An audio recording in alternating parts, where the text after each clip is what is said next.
We'll have short rebuttals between 3 and 4 minutes in the reverse order. So, Larry Abraham.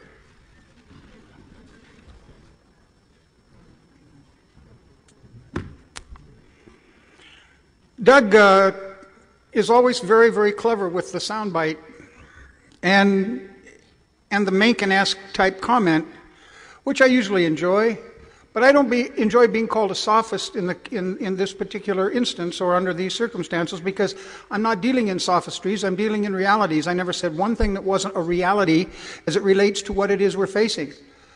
Now, who started it?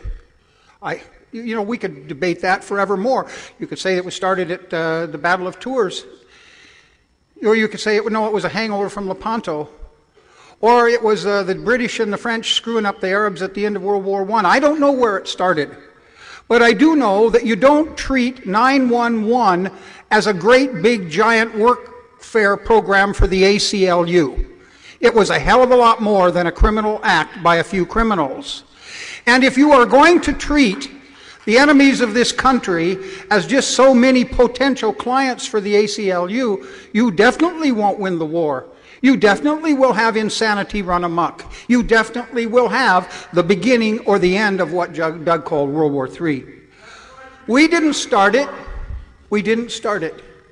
Now, I don't know how many of you have ever experienced this, but let me ask you to just try and think about it for just 10 seconds. Have you ever been hated and wanted dead simply because of who and what you are? No. Every Jew that lives in Israel knows that feeling. Every one. And if you don't think that you can moan and but every day there's somebody over there thinking about how can we go kill those people. They deserve to die. They're worse than pigs. And that transference of hatred is more than just to the citizens of Israel today, it's to the American people. Now, Doug has an awful lot of contempt for this country, and he doesn't hesitate to spit it out and make it at times very humorous. But I don't think that this country is deserving of contempt. We've made mistakes, yeah. But who are we going to blame for those mistakes? Are we, the conservatives, those people who are advocates of liberty, are we the framers of those mistakes? No. Now, I have a son in the Marine Corps right today. He's in Fort Lejeune. He'll be in Fallujah soon. But I had a son on the Eisenhower in Desert Storm. And another son in the Marine Corps before that. Does that make me a fool? I don't think so. Does that make my sons just worthless battle cannon fodder? I don't think so. If Doug is right, and this country is as contemptuous as he says it is, and if the people who agree with him, who are wearing headbands and shouting Ali Akbar, then this debate will be just so much formality, but a prelude to chaos, confusion, and genocide.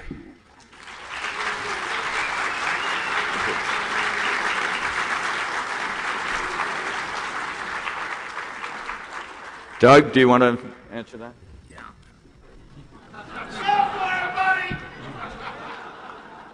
Listen, I got to say, Larry and I have been friends for 30 years. We love each other.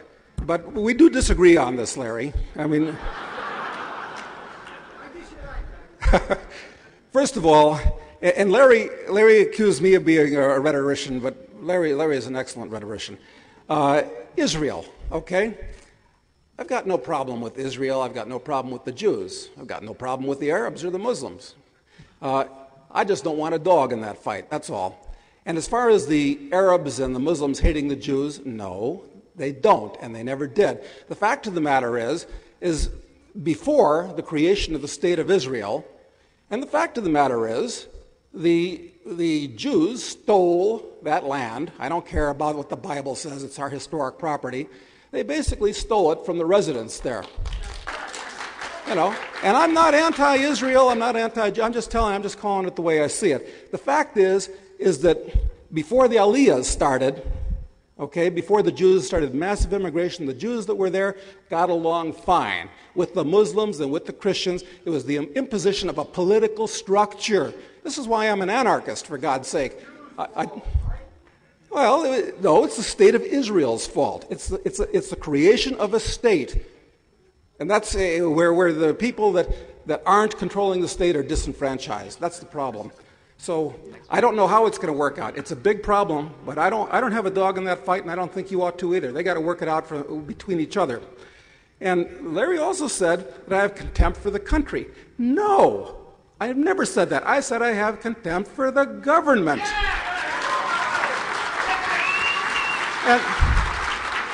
And am I a pacifist? No, I'm not a pacifist. I'm personally of the opinion there are a number of people in the world that need killing. But I'm also of the opinion that if you want to kill somebody, you ought to do it yourself. And you shouldn't try to get control of some slimy government to force me and other people to force people to go over there and pay for, and have others of us pay so we can be busybodies on your account, okay? That's all I'm saying.